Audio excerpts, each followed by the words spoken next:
Hi guys, so today I'm going to talk about what it's like being diagnosed with cancer. Yes, I'm only 20 years old. I got diagnosed last year when I was 18, about a month before my 19th birthday. For 3 years I had a lump here, and I've been to the doctors and they just thought it was nothing. But it turned out it wasn't very good. But during my A-level exams, I had a biopsy because it was really hurting my neck, and that's why they didn't think it was anything serious, because cancer doesn't hurt. But it was because, like, all the muscles, it was resting on them, and they were hurting. So I went and I had a biopsy, and then 5 days after my A-level exams had finished, I went in, and the guy was just like, "You have lymphoma," and I was just like, I didn't really say anything. And they asked if anyone was with me, and I said my mum. And they brought my mum in, and they told her. And I said yesterday that there was something worse that happened to me, and this is it. It was really the worst thing I have ever been told in my life. My mum was crying and shouting, and I was just sobbing. It was horrible. And then they put me and my mum and a nurse in a different room, trying to get my mum to calm down. And then she started phoning people like my dad and my grandparents, and I went upstairs with a nurse. And by this point they hadn't actually said the word cancer. They were still using lymphoma. So when we were in the lift, the nurse was telling me all this bullshit, like it was going to be okay, and it's whatever, like I'm not the only person, whatever.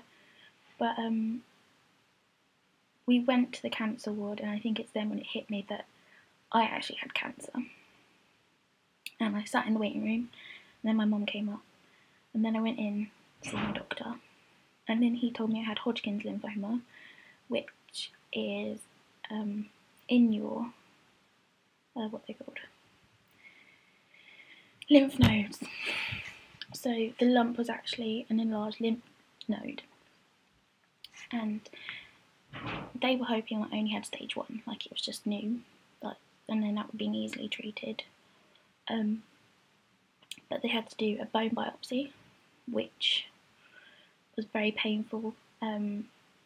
They pretty much stuck a needle in my bone, my pelvis, and took bone marrow samples, and then they put it in even further into the fluid, and that was really, really painful. Then I had to have CT scans, PET scans, because they wanted to find out everything about it before they gave me treatment. A PET scan was weird, like they give you this radioactive injection, and then you have to lie down for an hour before they scan you, and then the scan takes like 45 minutes. The CT scan's easy. I've had like 5 of them now. They're literally like a piece of pie, really. You just get, if you have the ones like that I do to separate like your veins and stuff from your different lumps, they give you a contrast, so your veins shot different colours. Well, it turned out I had stage 2 cancer, so I had it here all the way down here, and I had it this side of my neck too. So the way they wanted to treat it was with 12 sessions or 12 cycles of chemotherapy, which in total was 24 lots. Then they talk on this board thing with all like the people in Southampton and Basingstoke and pretty much the whole of Hampshire. They all talk about you and say what's best. And in the end they decided to give me 2 cycles, which is 4 lots of chemotherapy and 10 lots of radiotherapy, to see if that would sort it out. First time I had chemotherapy I had an allergic reaction, and they sent me home. And I got home and I was violently ill. I was doubling over with like cramps and pretty much going into a delayed anaphylactic shock reaction thing, I'm not really sure.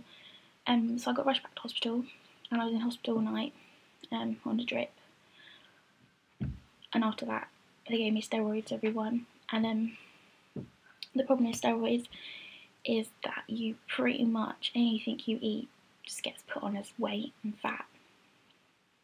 So throughout chemotherapy I gained 2 stone, which is quite a lot considering I had chemotherapy every other week. So because I was so ill with it, I didn't eat for a week.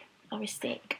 Like, so the second week, even if I was eating little things, I would pile on the weight, and it was horrible just to think that you weren't eating but all the weight was going on.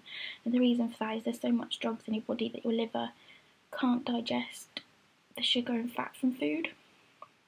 I think that was right. So they're still processing all the drugs. So we have that to deal with, plus you're like losing your hair. You might see that I tie my hair up a lot and don't really have it down because I miss my long hair. I might find some photos and shove them on the end if I can work that out. Losing my hair was the worst thing.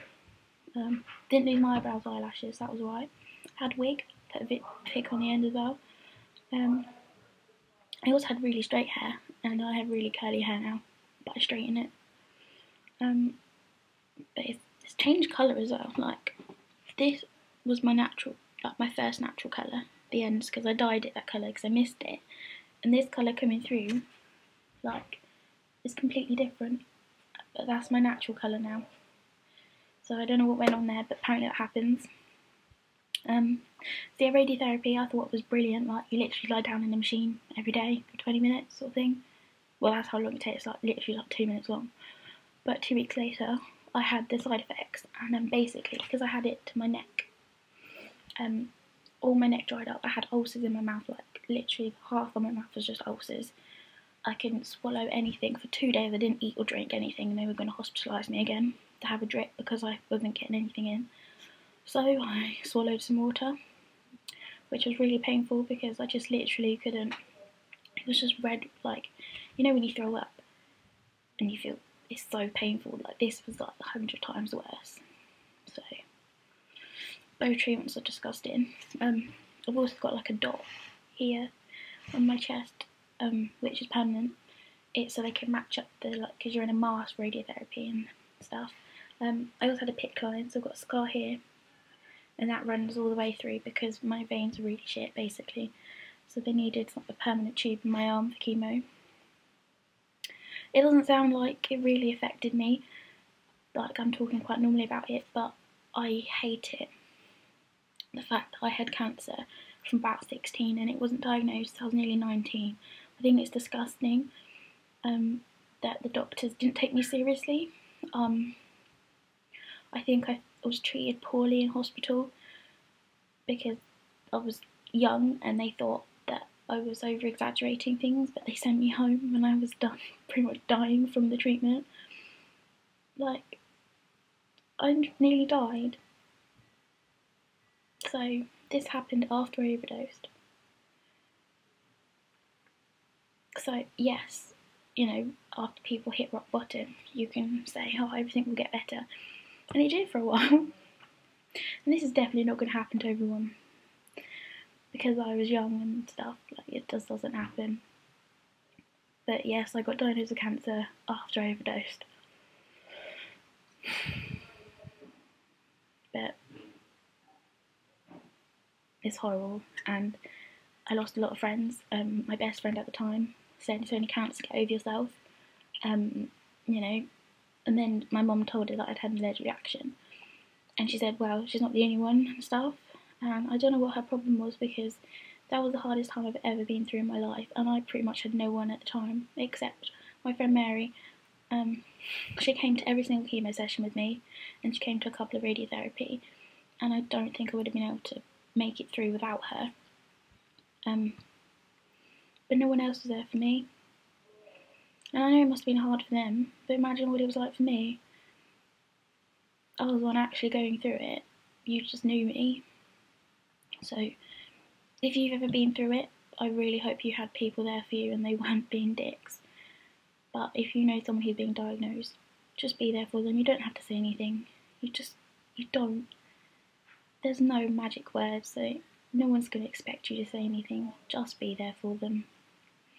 Family members the same. No one's going to expect you to say anything. Just be there for them.